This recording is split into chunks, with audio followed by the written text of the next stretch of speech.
Hello and welcome to our morning edition of Arirang News. We begin with these stories making the headlines at this hour. South Korean President Lee Jae-myung and U.S. President Donald Trump have spoken over the phone, with Trump sharing the outcome of his recent summit with China's Xi Jinping. Trump also promised to work closely with South Korea and to help maintain regional peace. Starting today, the Korean government is taking applications for the second round of fuel price relief funds, designed to help ease the burden of rising living costs. The cash support will be available to the bottom 70% of income earners. A North Korean women's soccer team has arrived in South Korea to compete in a regional tournament, marking the first visit by North Korean athletes in 8 years. The team will face South Korea's Suwon FC women on Wednesday. President Lee Jae-myung spoke over the phone with his U.S. counterpart Donald Trump last night, and the two leaders shared their views on the recent U.S. China summit. Also discussed were peace on the Korean Peninsula and implementing the follow-ups to the Seoul Washington trade agreement. Our Blue House correspondent Yoon Jung-min has the details.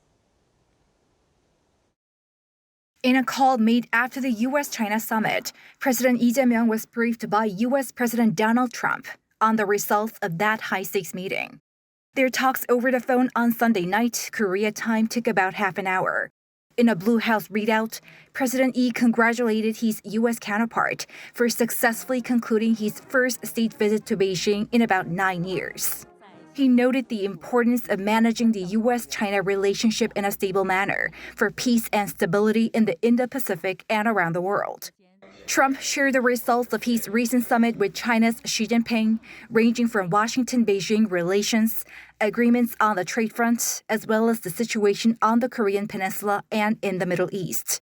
Lee took note of their dialogue related to the Korean Peninsula, and Trump promised his role and contribution for regional peace and stability in close coordination with his South Korean counterpart. Shortly after the talks, the South Korean president wrote on his social media that they share the understanding that close communication and coordination between Seoul and Washington is more important than ever amid a rapidly changing global order. The two leaders also agreed to faithfully carry out the Allies' joint fact sheet announced last year, once again calling the agreement historic. The fact sheet stipulates Korea's commitment to U.S. investments for lower tariffs and close cooperation on South Korea building a nuclear-powered submarine. On the Middle East, President Lee assessed President Trump's leadership in resolving the issue and wished that peace and stability would be swiftly restored in the region. It was the first top-level interaction between Seoul and Washington since the leaders' meeting in Gyeongju about 7 months ago. Yoon Jung-min, Arirang News. And after wrapping up his visit to China, Trump appears to be intensifying pressure on Iran in a bid to bring the Middle East conflict to an end. Our Kim Bo-kyung has more. U.S. President Donald Trump has put further pressure on Iran to come up with a ceasefire proposal that could be accepted. Writing in a Truth Social post on Sunday, Trump said that the clock is ticking for Iran, adding that they better get moving fast or there won't be anything left of them. Trump reportedly plans to convene his security advisors at the White House on Monday to discuss whether to resume military options as well. In an interview with the online media outlet Axios, Trump repeated that Iran was running out of time and that if it did not bring a better proposal to the negotiating table, the U.S. would attack more forcefully than before. The warnings follow a phone call between Trump and Israeli Prime Minister Benjamin Netanyahu, where they reportedly discussed the possibility of resuming attacks on Iran. According to reports citing Iranian state television, the phone call lasted more than 30 minutes and ended shortly before the start of a meeting of Israel's security cabinet. Citing two anonymous Middle Eastern officials, the New York Times said that the U.S. and Israel have entered an intensive state of readiness with renewed attacks in mind. Meanwhile, with Trump voicing impatience at the deadlock, the Korea-built Baraka nuclear plant in Abu Dhabi, United Arab Emirates, caught fire on Sunday after being struck by a drone. The fire was on a generator located just outside the nuclear plant and caused no injuries or radiation alerts, with officials saying that all core systems at the nuclear plant are operating normally. The South Korean Foreign Ministry and Korea Electric Power Corporation also said there were no injuries to South Korean workers at the plant. Kim Bo-kyung, Arirang News. So U.S. President Donald Trump has now warned that the clock is ticking for Iran to make a peace deal and threatened Tehran that there won't be anything left of them if an acceptable deal is not proposed. For a closer look at the latest situation in the Middle East, we're joined today by Dr. Hassan Khan, visiting professor at the Institute of Middle East Studies at Hankuk University of Foreign Studies. Professor Khan, thanks for coming on today. Good morning. Thank you for having me. So Trump has threatened consequences for Iran if its leaders don't act quickly. This comes after he earlier warned that Tehran it'll have a very bad time if a peace deal is not reached. So will they be able to agree on a deal in the near future? Yeah, I think, of course, the deal is very possible but not in the near future.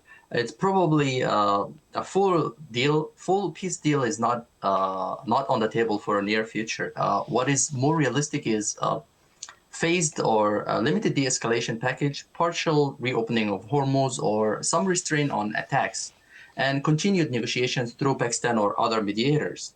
The problem here is both parties are in an urgent need for a deal, actually, but neither side wants to look defeated. Iran wants to represent the outcome as a recognition of its rights on the regional status, and and United States also wants to appear like it has forced Iran militarily to surrender. So those two narratives are very difficult to combine. Trump's warning that Iran will have a very bad time increases pressure, but it also makes compromise harder because Trump cannot appear domestically surrendering.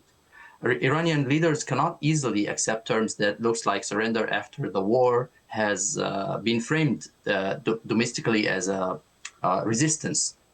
Therefore, the near-term possibility is a narrow agreement, grand bargain, not a grand bargain deal. The key question here is whether Washington is willing to accept the sequencing, first managing Hormuz, then nuclear restrictions, and then sanction relief and so on. I see. And Iran says it will soon reveal its plan to manage traffic through the Strait of Hormuz, including the charging of tolls. And it also says Iran remains ready to sort of resume direct military conflict with the U.S. if negotiations fail. So what's Iran's strategy here, and where is this war heading? Iran's strategy is not simply to close the Strait of Hormuz. It is trying to turn this Strait of Hormuz issue into a bargaining system by announcing a traffic management plan, charging tolls, and distinguishing between hostile ships and cooperating ships. Tehran is trying to convert geography into a political leverage system. This is why the toll issue is important. It's not just about collecting money. It's about forcing shipping companies and Asian importers and Gulf states and European governments to deal with Iran directly. Tehran wants to show that no settlement is possible without Iranian consent over Hormuz. At the same time, Iran is sending a military signal. Negotiations are not acceptable, but negotiation is acceptable, but surrender is not. When Iran says it's ready to resume direct conflict with the United States, it's trying to say that economic pressure is not working. So the war is heading toward the dangerous no war but no peace phase. Limited diplomacy and selective escalation is very big risk for miscalculation in the area. So most likely path is not a quick regional peace, but a fragile bargain around Hormuz first, and then other issues can be followed after that. And after the summit in Beijing, Trump claimed that she offered to help negotiate an end to the conflict and that China would not provide military equipment to Tehran. How might this change the course of this war? Of course, China's involvement could change the war, but only if Beijing moves from symbolic diplomacy to real pressure. China has leverage because it is a major buyer of Iranian oil and it has direct interest in reopening the Strait of Hormuz. If President Xi Jinping is genuinely signaling to Tehran that China will not provide military equipment and wants the strait opened, that weakens Iran's confidence that it can rely on a great power protection. But it also gives Trump a diplomatic channel that it does not depend that does not depend only on military threats. But China will not act as an American subcontractor in this case. Beijing will use the crisis to increase its own diplomatic values. China's side has been much more cautious than Trump's public claims suggest, and this big, broad summit between President Trump and President Xi Jinping has actually produced limited concrete outcomes. China may help reduce escalation, but it's likely demand political space in return, like in the case of Taiwan and the trade tariffs, and also U.S. pressure in Asia in general. So China's rule is stabilizing, but not actually decisive. It can help create diplomatic off-ramp to both sides. It cannot impose settlement on these war issues unless the United States and Iran decide that the cost of war is much greater than diplomacy. And as for the conflict with Hezbollah, Israel and Lebanon agreed to extend the ceasefire by 45 days despite their recent flare-up in violence. So will Israel abide by a deal with Iran if Trump can secure a deal? About Israel, it's very difficult to say that it can abide by any deal. Israel may formally accept a U.S.-backed deal, but it will not treat it as a permanent restraint. If it believes Iran or its allies like Hezbollah are rebuilding military capacities, the Lebanon case is very enlightening here. Israel and Lebanon agreed to extend the ceasefire, but Israel continues strikes on southern Lebanon, claiming that it was targeting Hezbollah's infrastructure. So that shows Israel's pattern. It may accept a ceasefire framework, but it preserves freedom of action against what it defines as imminent threats. Therefore, if Trump secures a deal with Iran, Israel compliance will depend on three things, actually, restriction on strict verification on nuclear issues and limits on Iran missiles and the nuclear infrastructure, and also great constraints on Iran's proxy allies in the area, such as Hezbollah. If the deal only reopens Hormuz while leaving Iran's regional network untouched, Israel will probably think this deal is incomplete. In that case, Israel may avoid openly breaking with Washington, but it could continue selective strikes on Lebanon or Syria, or some covert operations or pressure.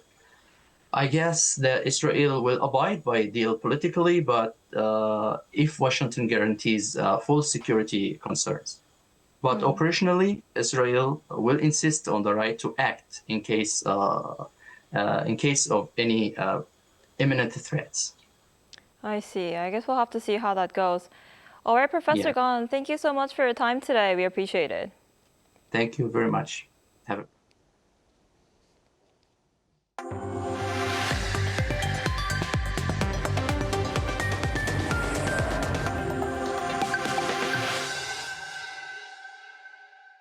South Korea is launching the second round of applications for its fuel price relief funds aimed at easing the burden of rising living costs.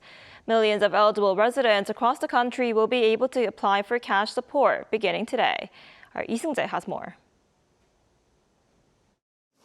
The South Korean government will begin accepting second-round applications for its fuel price relief funds starting Monday. According to the Ministry of the Interior and Safety, applications open at 9 a.m. and will continue through July 3rd. About 283,000 people are eligible for the first round, but those who did not apply earlier will also be able to submit applications during this period. The support program targets around 36 million people in the bottom 70% income bracket. Eligibility is based on household health insurance premium payments assessed in March of this year. For example, a single-person household with workplace insurance can qualify if the monthly premiums are 130,000 won, or about $95 or less. That is equivalent to an annual income of roughly 43 million won, or around $31,000. However, so-called high net worth individuals with taxable property assets exceeding 1.2 billion won, about $870,000, or annual financial income from interest or dividends surpassing 20 million won, or roughly $14,500, are excluded. Special rules were also introduced to ensure dual-income households are not unfairly left out. The amount of support varies by region. Residents in the Seoul metropolitan area will receive 100,000 won, or about $73, while non-metropolitan residents will receive 150,000 won, or around $109. People in designated population decline areas and special support regions will receive up to 250,000 won, or roughly $182. Funds can be received through credit or debit cards, local gift certificates, or prepaid cards. The money must be used by August 31st at small businesses and affiliated stores within the applicant's local government area. Unused balance will expire after the deadline. 이승재, Arirang News. North Korea's leader Kim Jong-un has ordered military commanders to strengthen frontline units along the military demarcation line.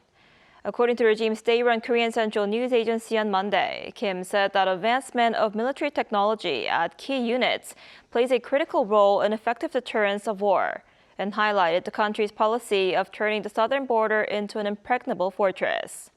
For this, he announced plans to reorganize the military command structure and stressed the need to overhaul the military training system to reflect changes in modern warfare.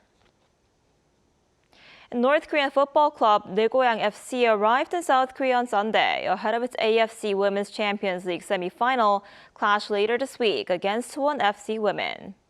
The delegation is made up of 39 North Koreans, including players and team director Hyun Chol-yun. The North Koreans moved quickly through the terminal and boarded a bus bound for their hotel without interacting with civic groups at the airport to welcome them. The visit marks the first time in nearly 8 years that a North Korean sports team has traveled to the South for an international competition. South Korean filmmaker Park Chan-wook has been awarded the Commander of France's Order of Arts and Letters, the country's highest cultural honor. Park received the top rank of the three-tier distinction from the French Ministry of Culture during the 79th edition of the Cannes Film Festival, where he is serving as jury president. He becomes the fourth Korean recipient of the honor, following the late Kim Jong-un in 2002, conductor and pianist Chung Myung-hoon in 2011, and soprano Jo Soo-mi in 2025. Park made his feature debut in 1992 and is known for movies including Joint Security Area, Old Boy, and Decision to Leave.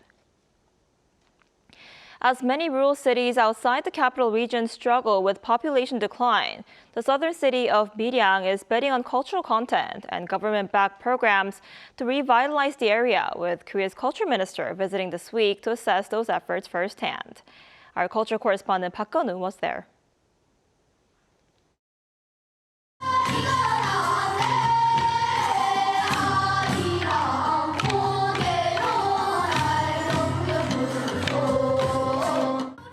Students sing and dance passionately during a performance inspired by Miryang Arirang, a traditional folk song unique to the region. In Miryang, a southeastern city grappling with population decline, these young students are also taking part in efforts to promote their hometown through local cultural performances. This has been a big help as the city has been designated as a culture city, part of a governmental program aimed at revitalizing such regions through local cultural content. I feel like I should have visited much earlier. Local culture seems to be growing stronger on the foundations we've worked on. We'll continue listening to what support is needed and do our best moving forward.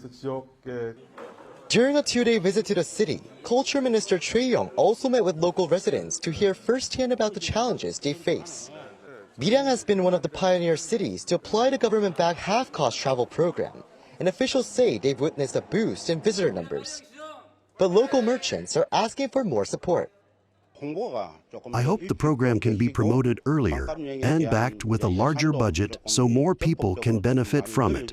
If the half-price travel program becomes more active, it will greatly help revitalize the regional economy.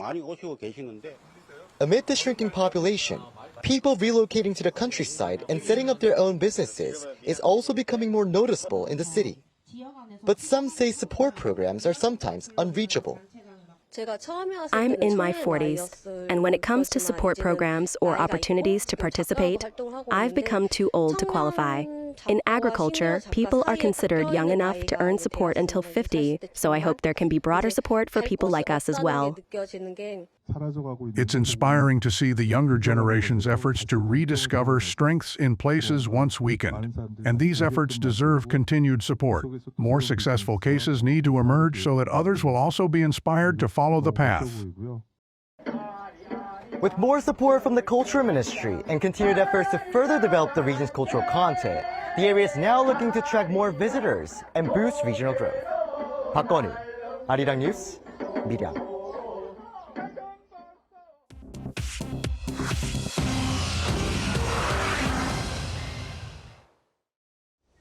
Good morning, I'm Chu Ji-hyun, and this is The World Now. The World Health Organization on Sunday declared an Ebola outbreak in the Democratic Republic of Congo and Uganda a public health emergency of international concern. The outbreak has so far led to at least 80 deaths and more than 300 suspected cases. It is caused by the Bundibugyo strain of the virus for which there are no approved treatments or vaccines. Ebola spreads through direct contact with bodily fluids. It is rare but severe and frequently fatal. The WHO said international spread has already been documented, with 2 confirmed cases in Uganda's capital, Kampala, from people traveling from the Democratic Republic of Congo. The U.S. Centers for Disease Control and Prevention has activated its Emergency Response Center and is sending additional staff to both countries. The WHO advised against border closures, warning they could push movements to unmonitored crossings, and instead called for cross-border screening and immediate isolation of confirmed cases. China has committed to buying at least $17 billion in U.S. agricultural products annually through 2028. The White House announced the commitment in a fact sheet on Sunday, following last week's summit between Presidents Donald Trump and Xi Jinping in Beijing. The figure does not include separate soybean commitments made in October 2025. U.S. agricultural exports to China fell 65% to just $8.4 billion in 2025, following tit-for-tat tariffs. China will also work with U.S. regulators to resume imports of U.S. beef and poultry. Both countries will establish joint trade and investment boards under a reciprocal tariff reduction framework. Ukraine launched its biggest overnight drone attack on Moscow in over a year on Sunday, killing 4 people. The strikes come after Ukraine's President Vladimir Zelensky vowed retaliation for Russia's devastating strikes on Kyiv last week. Moscow's mayor said air defenses shot down 81 drones since midnight. 12 people were wounded near the city's oil refinery, and a weapons production plant outside Moscow caught fire. Zelensky said the strikes were a direct response to Russia's attacks on Ukrainian cities and were, quote, entirely justified. Russia called it a terrorist attack on civilians. Both sides denied deliberately targeting civilian areas. Bulgaria claimed its first ever Eurovision Song Contest victory on Saturday in Vienna as 27-year-old singer Dara won with her party anthem Banga Ranga. Dara returned home on Sunday to hundreds of cheering fans. Bulgaria's prime minister called it a victory with global resonance. Sofia has said it is ready to host next year's contest, which would coincide with the country's 20th anniversary of joining the European Union.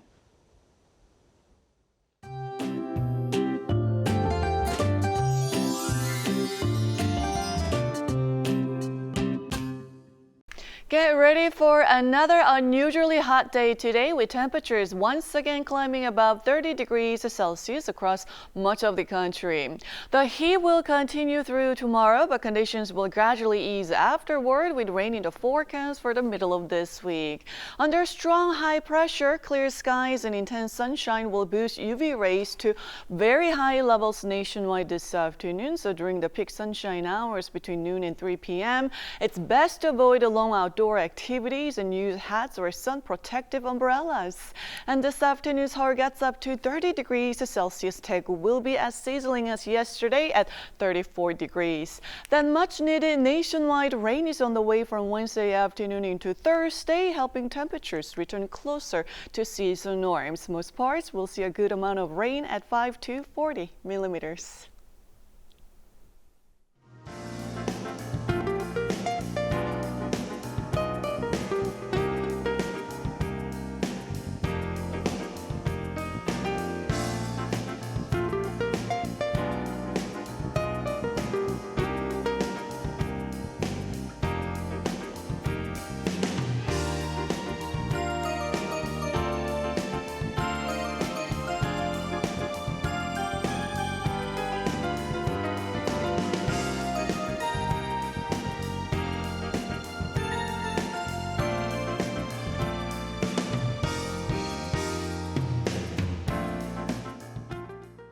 That's all we have for this morning. Arirang News will be back at noon Korea time. Thanks for watching.